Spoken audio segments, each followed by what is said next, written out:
परमेश्वर आपको ब्लेस करेगा। बच्चों ने जो वचन कहा है, कौन सा वचन बोला याद है? हाँ, पढ़ेंगे एक बार। यशायाह 58वां अध्याय है और उसका 11वां वचन को हम पढ़ेंगे। पढ़िए। यहोवा तुझे लगातार ले चलेगा और आकाल के समय तुझे द्रुप्त तेरी हड्डियों को हरी भरी करेगा और तू सींचे हुए भारी ऐसे सोते के समान होगा जिसका जल कभी नहीं सूखता। हालेलुया, बोले हालेलुया। थोड़ा ऊंची शब्द से हालेलुया। प्रभु आपको आशीषित करें। यहोवा तुझे लगातार ले चलाएगा। इस साल परमेश्वर इस जनवरी महीना सेकेंड संडे आपके साथ बात करता है। इस महीना पूरा मैं तुझे लगातार ले चलाऊंगा। बोल हालेलुया। मैं कभी छोड़ूंगा नहीं। बोल हालेलुया। यहोवा क्या कहते हैं, वो वचन के साथ क्या करता है, वो हमसे बात ही करता है। मैं तुझे लगातार ले चलूंगा। बोलो लगातार ले चलूंगा। ये महत्व बात है। इस पृथ्वी पर बहुत लोग कहता है कि मैं तुझे मृत्यु तक साथ रहेगा, हमारा दोस्त यारी आखिरी तक रहेगा, हम हमारा मित्र आखिरी तक रहेगा, भाई बहन को रिश्ता आखिरी तक रहेगा, पड़ोसी का संगति दोस्ती आखिरी तक रहेगा। ये सब लोग वादा करते हैं, ये सब लोग कहते हैं, बट ये सब कभी पूरा नहीं होता है। एक सिचुएशन के बाद अपने आप क्या होता है, टूटता है रिश्ता। अपने आप क्या करता है, टूटता है। पड़ोसी बहुत अच्छे दोस्त है, सगे भाई से बढ़कर बाजू वाले को भाई मानते हैं, सगे बहन से बढ़कर बाजू वाले को बहन मानते हैं। ये बहुत अच्छा रिश्ता, कड़क रिश्ता है। एक दूसरे घर में खाते पीते उठते सोते सब होता है, बट पता नहीं अचानक एक इंसिडेंट में वो सब बिखर जाता है। वे सब रिश्ता क्या हो जाता है, बिखर जाता है, टूट जाता है, या मन खड़वा या कुछ तो बातों में ब्रेक हो जाता है। लेकिन यहाँ पर मैं आपको सच्चा कहता हूँ, ये सभी के मन में कड़वा, ये सभी के मन में कुछ नाराज दुखी के कारण ये मानव जाति के बीच में ही होता है। इसको मानना पड़ेगा, बराबर। प्रभु आपका आशीर्वाद। लेकिन यहाँ पर यहोवा आप पे एक वादा करता है। कौन करता है? यहोवा। वो कभी धोखा नहीं देता है, वो कभी फंसाता नहीं, वो कभी झूठ नहीं बोलता है, वो ना कभी फंस किसको क्या बोलते गुमराह नहीं करता। बाइबल कहता है यशायाह भविष्यवाणी करता है यहोवा के बारे में। यशायाह भविष्यवाणी करता है यहोवा के बारे में। यहोवा तुझे लगातार ले चलाएगा। हालेलुया। ये बजाओ ना यीशु के नाम से। हालेलुया। मैं बोलूंगा यहोवा तुझे लगातार ले चलेगा, तभी ताली बजाए। हालेलुया।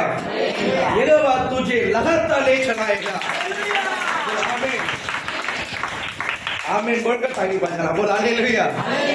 आमीन। मतलब वैसा ही मेरे साथ पूरी हो जाए, वैसा ही मेरे साथ, इसलिए आमीन बोला। बोल हालेलुया। यहोवा तुझे लगातार ले चलाएगा। हालेलुया। यहोवा के बारे में यशायाह उस दिन भविष्यवाणी किया है। आपके बारे में हाँ जी परमेश्वर का दास भविष्यवाणी करता है, यहोवा तुझे लगातार ले चलाएगा। हालेलुया। वो आपके परिवार को लेके चलाएगा, वो आपके बच्चों को लेके चलाएगा। बोल हालेलुया। वो आपके कुटुंब को लेके चलाएगा। बोल हालेलुया। कभी नहीं छोड़ेगा परमेश्वर आपकी फैमिली को। हालेलुया। यहोवा तुझे लगातार ले चला। इसमें महत्व बात क्या है, इसमें महत्व और खास बात मैं आपको बताना चाहता हूँ। देखिए वो क्या बोलते हैं, आकाल के समय, कभी आकाल, ग्रेट वर्ड, आकाल का समय मतलब जब मेरे पास कुछ नहीं रहता है, जब मैं कंगाल हूँ, जब मैं दरिद्र हूँ, तभी हमारे साथ रहना बहुत मुश्किल है, बहुत जरूरी है। दोस्त यार भाई बहन रिश्तेदार ये सब है ना, जब आपके पॉकेट अच्छा रहेगा, जब आप अच्छे काम में रहोगे, जब आपके हाथ में अच्छा कमाई होगा, जब आपके पास बैंक बैलेंस है, जब आप अच्छा हेल्थी है, जब आपके पास आप लोग आपके पास दौड़ कर आएंगे, लोग आपकी निकट आएंगे, बोलेंगे ये मेरे भाई है, ये मेरे बहन है, ये मेरा चचेरे भाई है, कहीं दूर का रिश्ता होगा ये मेरा भाई है। कारण हमारे पास पैसा है, कारण हमारा सेहत अच्छा है, कारण हमारे पास इनकम सोर्स अच्छा है, कारण हम अच्छे हैं। जिस दिन हम जब अकाल पढ़ते हैं, अकाल मतलब चाहे हमारे आज का काम छूट जाए, चाहे हमारा शरीर कमजोर है, चाहे हमारे परिवार में जो दिक्कत चल रहा है, जो हमारे बच्चे के बारे में जो समस्या चल रहा है, इस प्रकार तो इसमें कोई भी बहुत अकाल हो सकता है। जब मेरे पास पैसा नहीं है, जब मेरे पास पैसा है लेकिन बीमारियां हैं, जब मेरे पास सब कुछ है लेकिन मेरी नाम खराब है, तो मेरे सब कुछ है लेकिन कुछ तो अड़चन, बार बार कुछ पड़ोसी से झगड़ा, ये सब अकाल कह सकते हैं। इसी प्रकार हमारे जिंदगी में ऐसा कुछ भी अकाल होता है, तभी हमारा संग या हमारा साथ देने वाले बहुत कम नहीं, बहुत कम है। बोल हालेलुया। जब हमारा घर में अच्छा है, हम जब अच्छा है, तब हमारे पास बहुत लोग आएंगे, वो कोई बात नहीं, वो सच्चाई मित्र नहीं, वो सच्चा दोस्त नहीं, वो सच्चे भाई बहन है। सच्चाई भाई बहन ये है, जब मैं संकट में पड़ता हूँ, जब मैं परेशानी में होता हूँ, जब हाथों में हाथ देकर मुझे थाम लेने वाला ही मेरा अच्छा दोस्त है। बोल हालेलुया। यहोवा कहता है, ये भविष्यवाणी करता है, इस यहोवा तुम्हारे साथ वैसा ही रहेगा। हालेलुया। आकाल का समय वो आपको तृप्त करता है। कभी बोलो, आकाल का समय ये परमेश्वर आपको क्या करेगा? तृप्त करता है। बहुत महत्वपूर्ण बात है। और लास्ट लाइन मुझे बहुत अच्छा लगा। लास्ट लाइन में आपको थोड़ा समय पढ़ाता हूं आपके लिए। वो ऐसे सोते के समान होगा जिसका जल कभी नहीं सूखेगा। बोल हालेलुया। परमेश्वर आपको ऐसा बनवाएगा, आपके आशीष कभी सूखेगा ही नहीं है, आपका इनकम कभी सूखेगा नहीं है, आपके शरीर की तंदुरुस्ती कभी बिगड़ेगा नहीं। बोल हालेलुया। आपके घर के समाधान कोई छीन नहीं सकेगा, आपके घर का शांति कोई छीन नहीं सकेगा। कारण यहोवा आपके घर को शांति देता है, यहोवा आपके घर को समाधान देता है, यहोवा आपके साथ है, यहोवा आपके परिवार के साथ है, यहोवा आपके बच्चों के साथ है। बोल हालेलुया। बोल हालेलुया। मैं विश्वास करता हूँ परमेश्वर आपके बच्चों को बहुत आशीषित किया। बोल हालेलुया। यहोवा आपके बच्चों को स्पर्श करे यीशु नाम से। बोल हालेलुया। क्योंकि वचन, भविष्यवाणी वचन कभी नीचे गिरता नहीं है, वचन कभी नीचे गिरता नहीं। प्रभु आप आशीषित करे। मैंने आपको दो फैमिली के बारे में बताना चाहता था। परमेश्वर किसको लगातार लेके चलाया, और वो आकाल के समय, वो आकाल के समय। बोल हालेलुया। बोलो ना। मैं पहले आपको कहता हूँ, कहा था जब हमारे पास सब कुछ सर्वसिद्ध होता है, जब हम अच्छा होंगे, जब हमारे पास इनकम अच्छा है, सभी लोग हमारे साथ होंगे, तभी वो कोई बड़ी बात नहीं। जब मैं कंगाल है, जब मैं दरिद्र है, तो कौन मेरे साथ है, ये महत्व बात है। सही बात है, सही बात है। प्रभु आपको आशीषित करें। मैं आज वचन को लेकर आपको मैं बताना चाहता हूँ, यहोवा आपको कभी छोड़ेगा नहीं। बाजू में देखकर बोला, यहोवा इस यहोवा आपको कभी नहीं छोड़ेगा। बोले, यहोवा कभी नहीं छोड़ेगा। आकाल का समय वो तृप्त करेगा। हालेलुया। थोड़ा वचन सुनेगा परमेश्वर। बराबर 11:30 बजे में खत्म करूंगा। प्रभु आपको ब्लेस। हालेलुया। देखिए, आप पवित्र शास्त्र में रूत करके एक पुस्तक है, पवित्र शास्त्र में रूत करके एक पुस्तक है, आप उसमें निकाल लीजिए। आपकी बाइबल में न्यायाधीश की पुस्तक होगा, उस न्यायाधीश की पुस्तक के बाद रूत की पुस्तक आती है।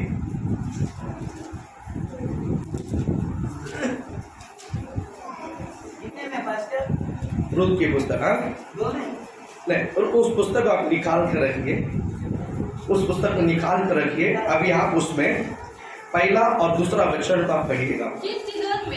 जिन दिनों में, अच्छा सुनिए, आप पहला निकालिए बरोबर 323 पेज नंबर आपकी बाइबल में, हिंदी बाइबल में 323, जल्दी निकाल दीजिए। नया नियम में पुराना नियम पीछे, हाँ, वहां पर 323।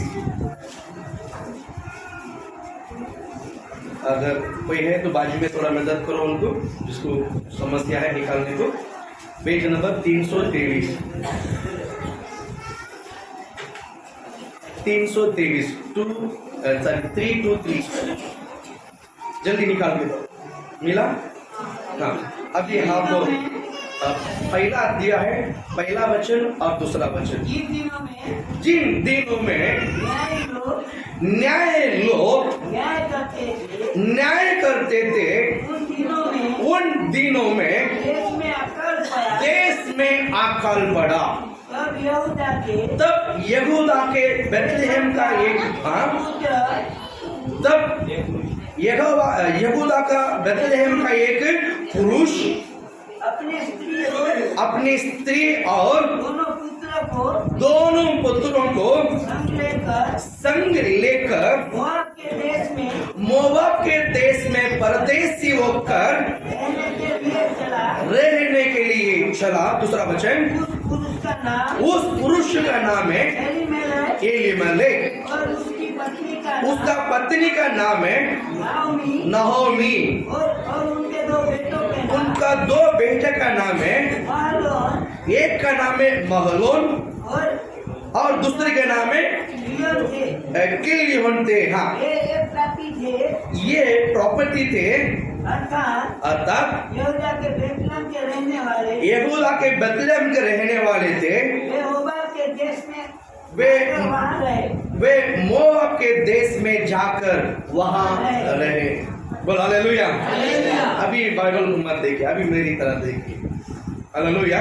एक फैमिली है, एक कुटुंबी है, उस कुटुंबी के हेड यानी पुरुष का नाम है एलीमेलेक। उस पुरुष का नाम क्या है? एलीमेलेक। और उनकी पत्नी का नाम है नाओमी। उनका पत्नी का नाम क्या है? नाओमी। उनका दो बेटा है, बड़ा बेटे का नाम है मगलोन और दूसरे का नाम है किलोन। दूसरे का नाम क्या है? एक सुंदर परिवार है। जब बेथलेहम में जब न्याय का समय जब आया है, तब उस देश में बहुत अकाल पड़ा है। देश में बहुत क्या पड़ा है? अकाल पड़ा है। इस अकाल पड़ने के कारण ये एलीमेलेक और नाओमी अपने दोनों बच्चों को लेकर उनकी बाजी में जो मोआब देश है वहां रहने को चला गया। मोआब देश में रहने को चला गया। बाइबल कहता है लगभग वहां पर एक 10 साल रह चुका है। वहां पर 10 साल रह चुका है। तो आप आशीष कर वहां पर जब वापस ये आया नहीं है, वहां पर जाकर रहकर वहीं पर थोड़ा सा ठहरने के कारण थोड़ा समय के बाद एलीमेलेक मर चुका है। थोड़ा समय के बाद एलीमेलेक क्या हो चुका है? मर चुका है। और वो विधवा हो गई। नाओमी क्या हो गई? विधवा हो गई। उनके दो बेटे के साथ वो मोआब देश में रहने लगा। मोआब देश में रहने लगा। आप तो सुन रहे हो? Very good. वो मोआब देश में रहने लगा। फिर वहां का स्त्री मोआब की स्त्रियों से अपने दोनों बेटा को विवाह करके रखा है। जो मगलोन का जो बड़ा बेटा है उसको एक ओरबा करके एक स्त्री है, ओरबा, जिस लड़की का नाम है ओरबा है, उनसे विवाह करके रखा है। और किलोन उस बेटा को रूत करके मोआब स्त्री से विवाह करके रखा है। ये दोनों बच्चों में विवाह होकर थोड़ा दिन के बाद ये दोनों बेटा मर चुका है। थोड़ा दिन के बाद ये दोनों बेटा मर चुका है। यानी उस घर में 3 पुरुष लगातार खत्म हो चुका है। अभी बच्चे हुए तीनों स्त्री है, तीनों विधवा हो चुकी है। ये के नाओमी थोड़ा सा एजेड है, अच्छी है, लेकिन ये दोनों जवान है, छोटी उम्र की है और वो विवाह होकर उनकी बच्चा भी नहीं हुआ और वो मर चुका। उस पति दोनों यानी नाओमी का दोनों बेटा मर चुका है। अभी ओरबा वो भी विधवा है और वो क्या बोलते हैं रूत वो भी विधवा हो चुकी है। वैसा समय नाओमी को एक खबर मिली है। नाओमी को एक खबर मिली है, परमेश्वर ने बेथलेहम में परमेश्वर लोगों को खाना देना शुरू की। यानी परमेश्वर ने आशीषित कर दिया है। उनकी खेती बाड़ी को आशीषित कर दिया है। उनके हाथ की कमाई को परमेश्वर आशीषित कर दिया है। परमेश्वर ने बेथलेहम वासियों को याद कर दिया है, स्मरण कर दिया है। जब एक खबर नाओमी को मिली है, नाओमी अपने बेथलेहम में वापस लौटने के लिए तैयारी हो रही थी और वो उन दोनों बहू से मन खोलकर बात कर दिए। देखिए, अभी मैं विवाद कर मैं एक बच्चा पैदा कर तुम्हें देने तक तुम लोग बुढ़ी हो जाओगे। अभी ये होना बहुत मुश्किल है, ये होना भी बहुत मुश्किल है। और एक काम करो कि तुम लोग अपनी माँ के घर पे चले जाओ, मैं अपनी बेथलेहम चला जाता हूँ, मैं अपने घर चला जाता हूँ, तुम लोग अपनी माँ के घर में चला जाओ। ये बोलते समय ये दोनों रोने लगे, हम नहीं जाएंगे, हम ना जा पा, हम नहीं जाब, हम तुम्हें छोड़े नहीं जाब। बोल हालेलुया। हम तुम्हें छोड़े नहीं जाब। बोल हालेलुया। हम नहीं जाब। इसके विषय में आप हमसे ना बोलो बा। बोल हालेलुया। इसके विषय में हम ना बोलो बा। बोल हालेलुया। प्रभु आपको ब्लेस करे। ना बोलो, बोल हालेलुया। और परमेश्वर की दासी क्या बोलते नहोमी, फिर उनको प्रेम से समझाने लगी, सही बात है, तुम लोग छोटी उम्र के लोग हैं, मैं तो जी चुकी है, मेरा 2 बेटा हो गया, बड़ा हो गया, सब मेरा 2 जिंदगी हो चुका है। तुम लोग अभी छोटी उम्र की लड़की हो, जाओ अपनी माँ के घर में और तुम अच्छे से विवाह कर अपनी जिंदगी को सेटल करो करके बोलने के कारण दोनों रोया। जो बड़ी बहू का नाम है ओरबा, वो भी रोई थी, और छोटी बहू का नाम है रूथ, वो भी रोई थी। दोनों रोया। ओरबा ने चुम्मा देकर चलो मामी बाय करके वो चली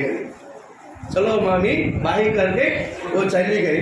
और रूथ का स्टेटमेंट ये था, रूथ ने एक स्टेटमेंट दे रही थी। क्या दे रही थी? तू अपने क्या बोलते हैं, मुझे जाने के बारे में तुम मुझसे बात मत कर। अपने माँ के घर में जाने के विषय में तो क्या नहीं करना, बात नहीं करना। आप पढ़िएगा 16 वचन का पढ़िएगा। रूथ बोली, पहला अध्याय 16 वचन। रूथ बोली है, मुझसे ये विनती ना कर कि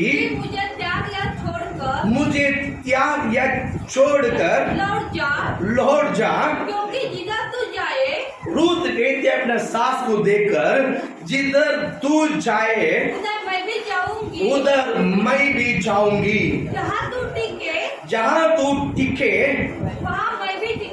वहाँ मैं भी टिकूंगी, तेरे लोग मेरे लोग होंगे, तेरा लोक मेरा लोक होगा, और तेरा परमेश्वर मेरा परमेश्वर होगा। 17 वचन फिर कंटिन्यू। जहाँ तू मरेगी वहाँ मैं भी मरूंगा, और वही मुझे मिट्टी दी जाएगी, यदि मृत्यु छोड़ और किसी कारण मैं तुझसे अलग हो, तो यहोवा मुझे से वैसा ही वरन उससे भी अधिक करे। बोल हालेलुया।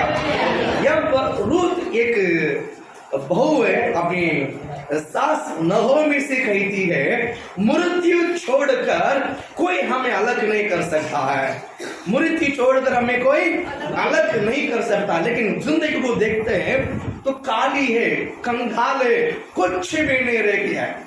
रूथ जिद पकड़ने के लिए नहोमी के पास कुछ था क्या? हेलो, आप सुनते हो? रूथ नगोमी से जीत पकड़ने के लिए, जहां तू जाएगा वहां मैं। अगर नगोमी के पास आज की दुनियादारी में अगर करोड़ों रुपया रहेगा, कोई भी बहू जोड़ के नहीं जाएगी। हाय या ना, सच बोलो, बराबर है कि नहीं? आज के संसार में अगर बहू के सास के पास अगर 4-5 करोड़ रहेगा, अगर वो बेटा मर गया तो कोई जाएगा? आज जाना बहुत मुश्किल है, क्योंकि पैसा बहुत है। और ये कंगाल है, दरिद्र है, कुछ भी नहीं, पति मर गया और वो जीने के लिए आए बेथलेहम छोड़कर। बेथलेहम में उसका क्या था क्या नहीं था कुछ भी नहीं मालूम, जीने के लिए ही मोआब देश में आए थे। वहां भी खुद का घर नहीं, बाड़े का घर है, वहां खेती ने काम कर जी रहा था। वैसा सिचुएशन में रूथ जीत पकड़ती है कि जहां तू जाएगा वहां मैं आऊंगा। बोल हालेलुया, बोलो ना। वचन सुनने में मुझे अच्छा लगा। बोल हालेलुया। प्रभु आपका आशीष करे। रूथ के पास, नगोमी के पास कुछ ही नहीं है, लेकिन रूथ कहती है जहां तू जाएगी वहां मैं आऊंगा। हालेलुया। जहां तू जाएगा वहां मैं, तेरा परमेश्वर मेरा परमेश्वर, तेरा लोग मेरा लोग। ताली बजाओ ना, ईश्वर हालेलुया। तेरा लोग है मेरा लोग है। बोल हालेलुया। तुम्हारा परिवार मेरा परिवार है, तुम्हारा परमेश्वर मेरा परमेश्वर है। Great word. नगोमी के पास कुछ नहीं था, नगोमी के पास कुछ ही नहीं था, लेकिन रूथ जीत पकड़ दी है, मैं तुम्हारे पास ही आऊंगे। कहीं न तो कहीं परमेश्वर रूथ के अंदर काम करना शुरू किया। बोला हालेलुया। कहीं न तो कहीं रूथ के अंदर परमेश्वर वास कर रहा। बोला हालेलुया। कभी कभी आपको लगता है अन्य जाति भी बहुत अच्छा बात करता है, सही बात है, अन्य जाति भी बहुत अच्छा बात करता है। कारण क्या मालूम है? परमेश्वर ने आपको मुझे चुना है, हमको मालूम पड़ गया, उनको मालूम नहीं पड़ा, परमेश्वर उन्हें भी चुना है। हालेलुया। है नहीं? क्योंकि बाइबल कहता है जब हम अपने माँ के पेट में गर्भ था तभी से परमेश्वर ने नाम लेकर रचाया। लिखा कि नहीं लिखा है? लिखा कि लिखा है? हम इस बात को समझ गया है, वो अन्य जाति इस बात को नहीं समझा। सही बात है। मैं विश्वास करता हूँ इस रूत को भी परमेश्वर ने पहले से चुन के रखा था। हालेलुया। इसलिए वो स्टेटमेंट दे रही थी, जहां तू जाएगी वहां मैं चलूंगा, जहां तू जिएगी वहां मैं भी जीऊंगी, जहां तुझे मिट्टी दिया जाएगा वहां मुझे भी मिट्टी दिया जाएगा। इट्स अ कड़क स्टेटमेंट। बोल हालेलुया। प्रभु आपको आशीषित करे। वैसा समय पर अच्छा स्टेटमेंट देने के कारण नगोमी को समझ गई कि वो स्त्री है, वो बड़ी है, और वो समझ गई ये मेरे साथ आने में एकदम ठान लिए हुए, ठान कर खड़ी है, ये तो मुझे छोड़कर नहीं जाएगी, ये मुझे छोड़कर नहीं जाएगी। वापस इसको सताना, वापस इसको मन को दुख देना अच्छी बात नहीं है, अच्छी बात नहीं है। बोल हालेलुया। वापस बार बार इसको सताना, वापस बार बार इसको खड़क बोलना अच्छी बात है। यीशु राजा, वो यीशु राजा इधर बैठ, आगे आ जा, थोड़ा आगे आ जा। Very good. हालेलुया। प्रभु आपको ब्लेस करे। ये नगोमी ने स्त्री है, वो औरत है, इसलिए बहू की बातों को समझ गई, ये मेरे संग चलने के लिए तैयार है। हालेलुया। वापस इसको मैं बार बार बोलना अच्छी बात नहीं है। बोलकर चुप होकर उसके अगले वचन में कहता है ये दोनों चल पड़े हैं बेथलेहम की तरह, वापस माँ बेटी की तरह, माँ बेटी की तरह उस बहू नहीं वो बेटी बनाकर अपने बेथलेहम में लेकर आती है, बेथलेहम में लेकर आती है। घर में आया, जब बेथलेहम में आने के कारण लगभग 10-12 साल के बाद बेथलेहम वापस लौटा तो नगोमी आया, खबर मिला, क्या आया?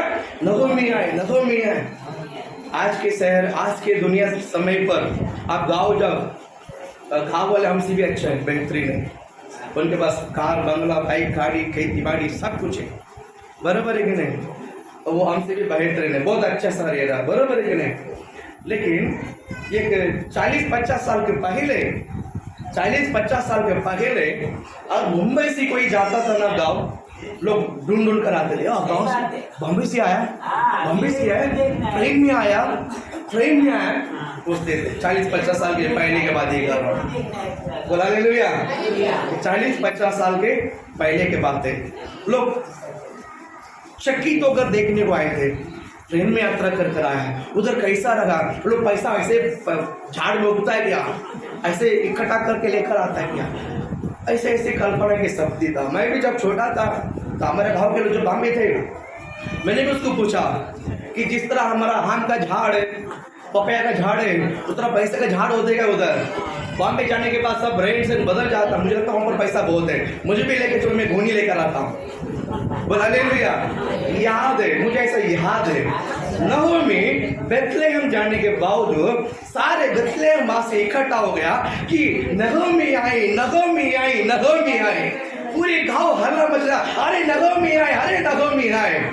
घर में आकर सारी स्त्रियां जमा हो गई, नगोमी तो कैसी है, अरे तो घोरी थी, यहाँ पर खाली होगी, मोटी थी, पतली होगी, खाई जरा तुला, खाए वो, सब उसको पूछने लगा, सब उसका हालचाल पूछने लगा, और सब पूछते नगोमी चुप होकर कहती है, मुझे नगोमी मत कहो, मुझे मेरे नाम मारा करके। नगोमी मतलब परिपूर्णता, नगोमी मतलब क्या है? परिपूर्णता। मारा मतलब खड़वा है। परमेश्वर ने मुझे मेरी जिंदगी को खड़वा बना दिया है। मुझे नगोमी मत, मुझे मारा कहो। हालेलुया, बोल हालेलुया। क्योंकि नगोमी परमेश्वर को विरोध नहीं करती है, नगोमी परमेश्वर को क्या बोलते हैं, गुस्सा नहीं करती है, लेकिन नगोमी के साथ जो बीता है वो दुख वो सहन नहीं पाए, वो दुख को प्रकट करती है, वो दुख को प्रकट करती है। इतना होने के बावजूद वो परमेश्वर को छोड़ करके अन्य देवता को बुझाने की, आराधना नहीं की, वो आराधना करती है, यहोवा को आराधना करती है, वो पूछती है, यहोवा को ही पूछती है। इस सिचुएशन में उसके मन के अंदर जो दुख था, दुख कहती है मुझे नगोमी मत कहो, मुझे मारा कहो। हालेलुया, प्रभु आपको आशीषित करे। इसके बाद अभी दूसरा दिन हो गया, तीसरा दिन हो गया, आसपास लोग कितने लोग लाके खाना देगा? आसपास लोग 10 साल के बाद आए, जैसे घर में ना चूल्हा है, ना चावल है, ना गेहूं, ना कुछ भी है, कुछ सब खा लिए, घर पूरा खा लिए। 1-2 दिन परिवार वाले रिश्तेदार वाला के देगा, रोज तो नहीं देगा। होने के बाद नगोमी कहती है एक काम करो, मैं खेती में जाकर काम करने के लिए जाती हूँ। क्योंकि नगोमी और रूथ जब बेथलेहम वापस लौटा, वो समय कटने का समय था। काय का समय था? कटने का समय था। और रूथ कहती है मैं जाती हूँ, किसी भी नहीं किसी खेती में मैं जाती हूँ, परमेश्वर मुझ पर कृपा दृष्टि करेगा, परमेश्वर मुझे कालियात नहीं आने देगा। मैं किसी न किसी में जाकर मैं बीनने को जाता हूँ, मैं बीनने को जाता हूँ। जो फसल काटते वो देख को जो दाना नीचे गिर जाती है, उसको बीनने के लिए मैं जाता हूँ, मुझे जाने दीजिए। नगोमी कहती है जा बेटी, नगोमी कहती है जा बेटी जा। नगोमी कई खेती में और किसी खेती में जाकर जो काटते थे उसके पीछे खड़ा होकर एक एक दाना चुनने लगी, एक एक दाना बीनने लगी। सब लोग देखता है ये रूथ है, ये मोआबी स्त्री है, जो होता ना ये एलीमेलेक उसका छोटी बहू है, जो नगोमी थी ना उसकी छोटी बहू है, जो मोआब से आई थी वो है। उसके बारे में सब बात गांव के लोग बोलते कि नहीं बोलता है, कोई सामने बोलता है, कोई पीठ पीछे बोलता है, देखो किसे खा लिए, देखो कैसी मोटी है, नाम रखते कि नहीं रखते हैं। लेकिन रूथ के बारे में लोग क्या बोला पता नहीं, बाइबल में ऐसा लिखा नहीं, लेकिन सब रूथ के साथ बात कर रहे हैं। और शाम हो गया और वहां से एक मालिक, उस खेती का मालिक आया, और उस मालिक का नाम है बोअज। उस मालिक का नाम है बोअज। वो ये रूथ है और वो बोअज है, दोनों एक दूसरे का पहचान नहीं है, दोनों एक दूसरे का पहचान नहीं है। और वो नया स्त्री थी, नया लड़की थी, देखा कि ये हमारा गांव वाली तो नहीं है। उसने जिसको जो मुखिया बनाया काम के लिए, उसको बुलाकर पूछा ये लड़की कौन है? ये तुम्हारा जो रिश्तेदार है ना, जो क्या नाम है, एलीमेलेक, उसका बहू है, नगोमी का बहू है, नगोमी। अरे यार वो स्त्री है। अच्छा उसको बुलाया, खाने के लिए कहीं मत जाना, मेरे पास आना, मैं खाना रखा। बोल हालेलुया, बोल हालेलुया। और सबको डांटा है। ये खेती में जब दाना बीनते वो कोई उसको कुछ नहीं बोलेगा, कोई उसको मालिक बोल दिया, अभी कोई आएगा बीच में बोलने को, जानबूझकर बोल दो तुम लोग, थोड़ा उसको छोड़ के जाओ। वो खुद एक एक ने गड्डी उसको निकाल दे, उसको छोड़ के जाओ। बोल हालेलुया। परमेश्वर ने उस रूथ के ऊपर कृपा दृष्टि की। कारण क्या पता है? परमेश्वर वचन कहता है यहोवा तुझे लगातार ले चलाएगा। हालेलुया, यहोवा अकाल के समय आपको तृप्त करेगा। मैं कहता हूं जो यहोवा को पकड़ के रखता है, जो यहोवा के वचन को पकड़ के जीता है, परमेश्वर उसको कभी नहीं छोड़ेगा। हालेलुया। मतलब का जिंदगी नहीं जीना है, नाम की जिंदगी नहीं जीना है, यहोवा को वचन के लिए, यहोवा के वचन के सामने कड़क बनकर हो गई ना। मैं कहता हूँ रूथ का स्टेटमेंट को देखिए, हमारा स्टेटमेंट ऐसा रहना बहुत मुश्किल है, लेकिन यहोवा का रूथ का स्टेटमेंट बहुत खड़क थी। तब जाने के बारे में मुझे बात ही मत करो, तुम्हारा परमेश्वर मेरा परमेश्वर, जहां तुझे मिट्टी दिया जाए वहां उधर ही मुझे भी मिट्टी दिया जाएगा। लेकर आए, बोल हालेलुया, बोला। परमेश्वर उस पर कृपा दृष्टि किया है, परमेश्वर उसको कृपा से थोड़ा समय के बाद नगोमी बोझ के साथ एक डील करती है। नगोमी बोझ के साथ एक दैट्स अ ग्रेट वर्ड, बोला हालेलुया। ये करते हैं क्योंकि इनका जो भूमि है वो गिरवी में पड़ी है। किसका? नहोमी का जो भूमि है, जो एलीमेलेक है, एलीमेलेक का जो कुछ भूमि है, ये लोग क्या बोलते हैं, बेथलेहम से जब मोआब देश में जाते वो इनका भूमि को गिरवी रखकर गया था। क्या रखा गया था? गिरवी रखकर गया था। तो वो भी अगर इसको खेती बाड़ी करना है तो फिर उसको छुड़ाना पड़ेगा, नहीं तो कोई छुड़ाने को देगा नहीं। तो बोला कि इसी तरह मेरी खेती है, मुझे छुड़ा के दो, बेचकर आपको पैसा लौटा देगा।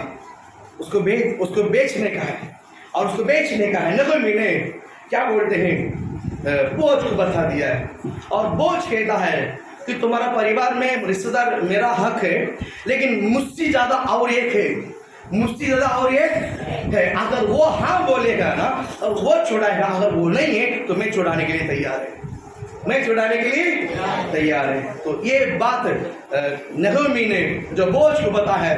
अब नगोमी बोलती है रूत को, ये जो मनुष्य है ना, इसके पास कोई तो खबर, कुछ तो शब्द उसको कह दिया है, वो करने के बिगड़ वो चुपचाप नहीं बैठता है, बाकी सारे काम को साइड में रख देता है। पहला उसको जो काम दिया है वो काम को पहले निपटाता है। बोझ को रूत ने बोला छुड़ाने के विषय को लेकर, दूसरा दिन सुबह ही जाकर बैठ गया है, दूसरा दिन सुबह ही जाकर चाय के अड्डे में बैठ गया है। और वो इससे बहुत सी भी बढ़कर उसके घर का जो मुखिया है वो आया था। उदय गांव में ऐसे पड़ा था ना, ओए इधर आओ, इधर आओ, इधर बोलते कि नहीं बोलता है, आओ इधर। वहां पे बेटा बोला क्या हुआ है?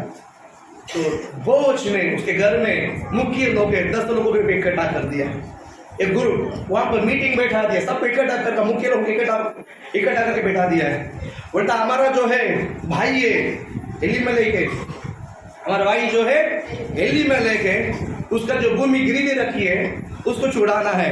तो छुड़ाएगा क्या? हाँ मैं छुड़ाता हूँ, चलो। उसको लालच था, कहती हाँ चलो मैं छुड़ाता हूँ, चलो ठीक है।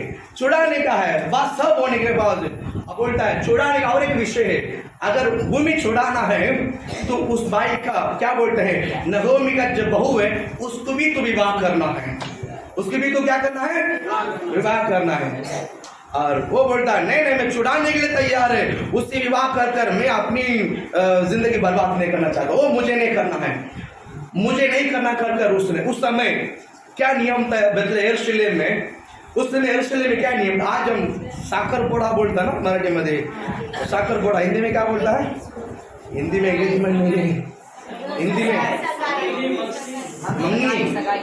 मंगनी सगाई जो भी, मंगनी सगाई जो भी है। अगर मंगनी होना है, सगाई होना है तो यरूशलेम का एक थोड़ा गया था। हालेलुया। यरूशलेम में एक नियम था। यरूशलेम में क्या है? एक नियम है। क्या नियम है?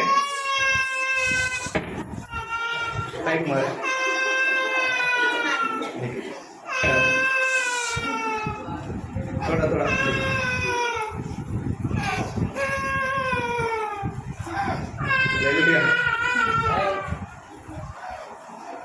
माँ बाप सब यही है उसको बोला हालेलुया। जब थोड़ा देर उधर मना किया ब्लेस करे, क्या बोला? हाँ, ये यरूशलेम में विवाह इसी प्रकार निश्चय होता है, या सहाय इसी प्रकार निश्चय होता है। जो लड़की को दे रहा है, जो लड़की को दे रहा है वो अपनी चप्पल को उतार कर देना है, चप्पल को उतार कर। और जो लड़की को विवाह करना है, जिस परिवार विवाह करना है, वो उस चप्पल को पहन के जाना है। ये यरूशलेम का नियम था, ये यरूशलेम का नियम था। अजीब लगता है ना, अजीब लगता है, बोला हालेलुया। लेकिन यरूशलेम का नियम यही था। तो वो छुड़ाने वाला कहता है कि ये मैं नहीं करूंगा, अगर अपने चप्पल उतार कर डाल के चला गया, जिसको छुड़ाना छुड़ा। बोझ ने बोला है, बोझ ने बोला उस एलीमेलेक का जो भी भूमि है मैं छुड़ाता हूँ, उसका जो भी भूमि है मैं छुड़ाता हूँ। और साथ साथ हमारा जो भाई है एलीमेलेक, उसका जो बेटा है जिसका नाम है मगलोन और किलोन, उनका भी मैं नाम रोशनी करूंगा। इसलिए उस मोआबी स्त्री जो वह रूत है उससे मैं विवाह करूंगा, उसका भूमि के भी छुड़ाऊंगा और उस लड़की से मैं क्या करूंगा, विवाह करूंगा। और ये स्टेटमेंट दे रहा हूँ, स्टेटमेंट में आपको पढ़ाने के लिए उत्साहित करता हूँ। आप पढ़िए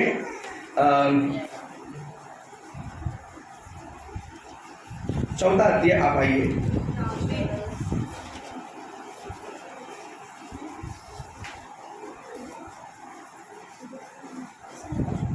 चेक करो बच्चे। हाँ, उस छुड़ाने वाला कुटुंबी ने कहा, उस छुड़ाने वाले कुटुंबी ने कहा, मैं उसको छुड़ा नहीं सकता। हाँ, जो छुड़ाने वाला था वो स्टेटमेंट दे दिया, मैं छुड़ा नहीं सकता। ऐसा न हो हाँ कि मेरा निज भाग बिगड़ जाए, हाँ इसलिए मेरा छुड़ाने का अधिकार तू दे दे, हाँ क्योंकि मैं उसे छुड़ा नहीं सकता। हाँ, आगे। पुराने समय में हाँ इस्राएल में छुड़ाने और बदलने के विषय में हाँ, सब पक्का करने के लिए यह प्रथा थी सब पक्का करने के लिए प्रधान की यहाँ कि मनुष्य अपने जूती चप्पल उतार कर दूसरे को देता था। इस्राएल में प्रमाणित करना हाँ इसी रीति से होता था। हाँ, आप आगे बढ़िए। इसलिए उस छुड़ाने वाले कुटुंबी ने हाँ, फौज से यह कहकर 12-13 वचन पढ़ो। हाँ। और जो संतान यहोवा इस जवान स्त्री के द्वारा जवान स्त्री को द्वारा देगा तुझे दे, उसके कारण तेरा घराना हाँ पेरेस का सा हो जाए, हाँ, जो तामार से 10 वचन पढ़ो, सॉरी 10 वचन। फिर महलोन की स्त्री सभी सुनिए 10 वचन, 4 में 10। फिर मगलोन की स्त्री रूत मोआबिन को भी मैं अपनी पत्नी करने के लिए मैं अपनी पत्नी करने के लिए इस विचार से बोल लेता हूँ, इस विचार से मोल लेता हूँ कि मरे हुए का नाम मरे हुओं के नाम उसके निज भाग पर उसके निज भाग पर स्थिर करूं। कहीं ऐसा न हो कहीं ऐसा न हो कि मरे हुए का नाम मरे हुओं का नाम उसके भाइयों में से और उसके स्थान के पाठक से मिट जाए। हाँ, आगे।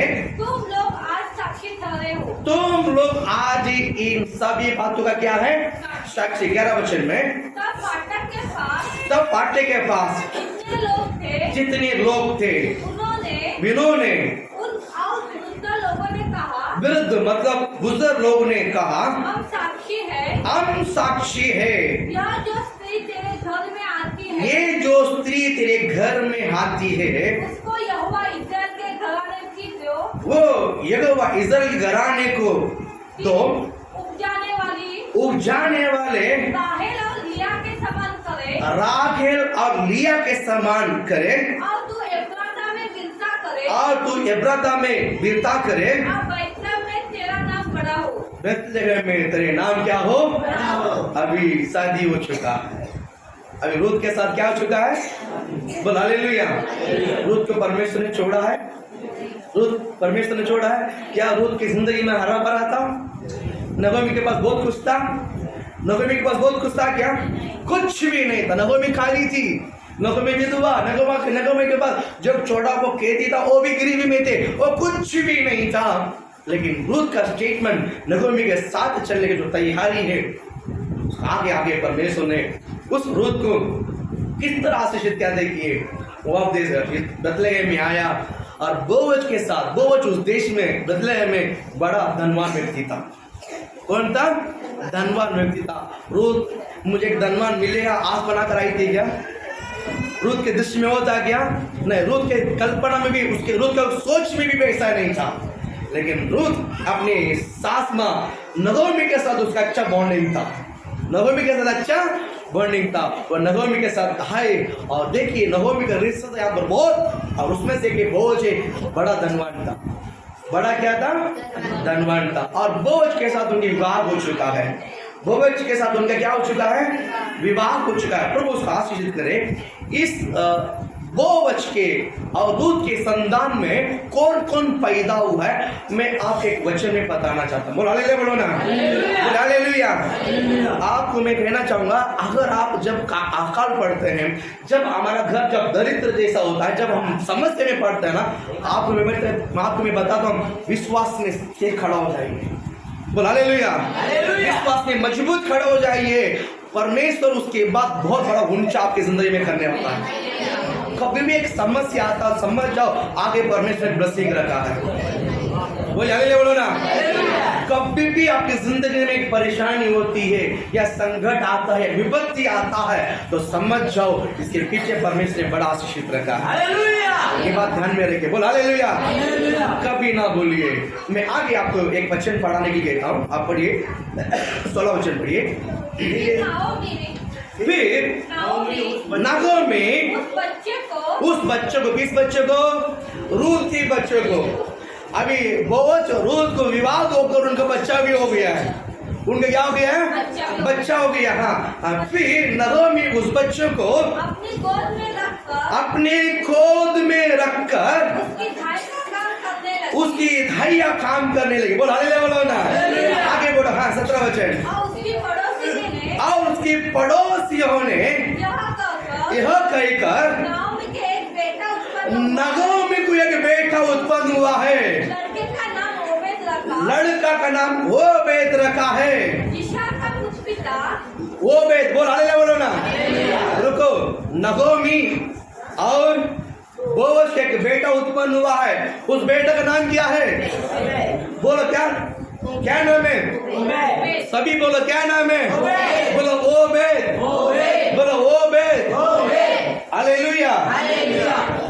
बोवज और रूत का, इन जोड़ी को, इन पति पत्नी को एक बेटा पैदा हुआ है, उसका नाम ओबेद। उसका नाम क्या है? ओबेद। बोल हालेलुया। ये बात को इतना क्यों जोर देता है? खास बात है। बोल हालेलुया। रूत और बोवज ने ओबेद को पैदा किया है। ओबेद विवाह कर एक बेटा को उत्पन्न किया है, उसका नाम ईसाक। बोलो, उसका नाम ईसाक ने एक बेटे को उत्पन्न किया है, उसका नाम दाऊद। उसका नाम दाऊद वंश में यीशु आया। बोल हालेलुया, बोलो ना। दाऊद गोत्र में कौन आया? दाऊद कौन सा गोत्र का था? यहूदा गोत्र का था। बोल हालेलुया। यहूदा गोत्र में यीशु उत्पन्न हुआ। यीशु आने के लिए ही कौन आना पड़ा? मोआब देश से। ताली बजाना यीशु के नाम से। बोल हालेलुया, बोल हालेलुया।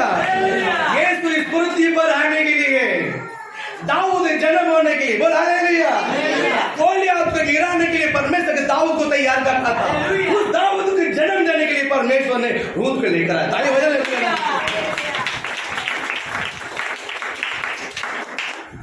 यहोवा तुझे लगातार ले चलाएगा।